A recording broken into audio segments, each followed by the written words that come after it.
ನನ್ನೆಲ್ಲ ಪ್ರೀತಿಯ ವೀಕ್ಷಕರಿಗೆ ನನ್ನ ಪ್ರೀತಿಯ ನಮಸ್ಕಾರಗಳು.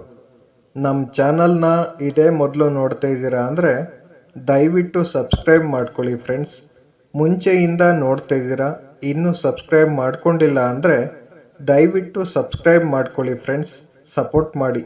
ನೀವು ಎಂದಿಗೂ ಕಳೆದುಕೊಳ್ಳುವುದನ್ನು ಊಹಿಸಲು ಸಾಧ್ಯವಾಗದಂತಹ ಅದನ್ನು ದೇವರು ನಿಮ್ಮಿಂದ ತೆಗೆದುಕೊಂಡಿದ್ದಾನೆ ಎಂದು ನೀವು ಭಾವಿಸಿದರೆ, ನೀವು ಎಂದಿಗೂ ಪಡೆಯಬೇಕೆಂದು ಯೋಚಿಸದಿದ್ದನ್ನು ಅವನು ಖಂಡಿತವಾಗಿಯೂ ನೀಡುತ್ತಾನೆ.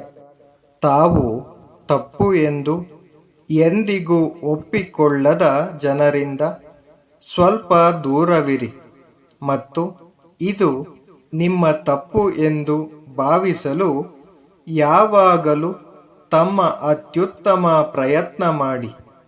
ನೀನು ಬಿದ್ದರೆ ನಾನು ನಿನ್ನ ಸೋಲಲ್ಲ, ನೀನು ಮನುಷ್ಯ ಅವತಾರವಲ್ಲ. ಬೀಳು, ಎದ್ದೇಳು, ನಡೆ ಮತ್ತೆ ಓಡಿ, ಏಕೆಂದರೆ ಗೆಲುವು ಸಂಕ್ಷಿಪ್ತವಾಗಿದೆ, ಅದಕ್ಕೆ ಸತ್ಯವಿಲ್ಲ. ಮಧುರವಾದ ಮಾತುಗಳು ಮತ್ತು ಒಳ್ಳೆಯ ನಡತೆ ಮಾತ್ರ ಮನುಷ್ಯನನ್ನು ರಾಜನನ್ನಾಗಿ ಮಾಡುತ್ತದೆ. ಮನುಷ್ಯ ಕೇವಲ ಹಣದಿಂದ ಶ್ರೀಮಂತನಾಗುವುದಿಲ್ಲ, ಆದರೆ ನಿಜವಾದ ಶ್ರೀಮಂತರು ಒಳ್ಳೆಯ ಆಲೋಚನೆ, ಮಧುರವಾದ ನಡತೆ ಮತ್ತು ಸುಂದರ ಆಲೋಚನೆಗಳನ್ನು ಹೊಂದಿರುವವನು. ಮೂವರು ಅಹಂಕಾರದಿಂದ ತಮ್ಮ ಸಂಪತ್ತು, ವೈಭವ ಮತ್ತು ವಂಶವನ್ನು ಕಳೆದುಕೊಂಡರು.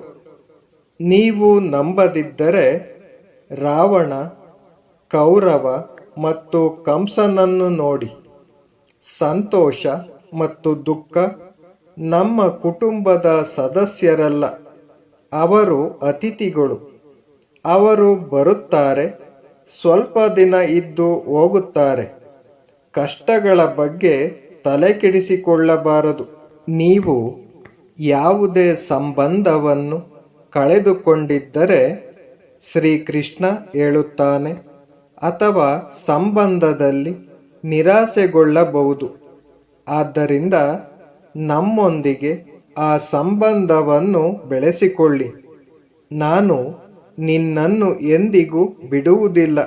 ಸರಿಯಾದ ಕ್ರಿಯೆಯು ಫಲಿತಾಂಶಗಳು ಯಾವಾಗಲೂ ಸರಿಯಾಗಿರುವುದಿಲ್ಲ, ಆದರೆ ಸರಿಯಾದ ಕ್ರಿಯೆಯು ಅದರ ಉದ್ದೇಶವು ಎಂದಿಗೂ ತಪ್ಪಾಗುವುದಿಲ್ಲ. ಸಂಬಂಧಗಳನ್ನು ಕಾಪಾಡಿಕೊಳ್ಳಲು ಮನಸ್ಸಿನ ಶುದ್ಧತೆ ಬೇಕು, ಬುದ್ಧಿವಂತಿಕೆಯಲ್ಲ. ಸತ್ಯ ಹೇಳು, ಸ್ಪಷ್ಟವಾಗಿ ಹೇಳು. ಸುಂದರ ಸುಳ್ಳನ್ನು ಹೇಳಬೇಡ. ಯಾರಾದರೂ ಸಂತೋಷವಾಗಿದ್ದರೂ ಯಾರಾದರೂ ಕೋಪಗೊಳ್ಳಬಹುದು. Thank you for watching friends. Please subscribe my channel.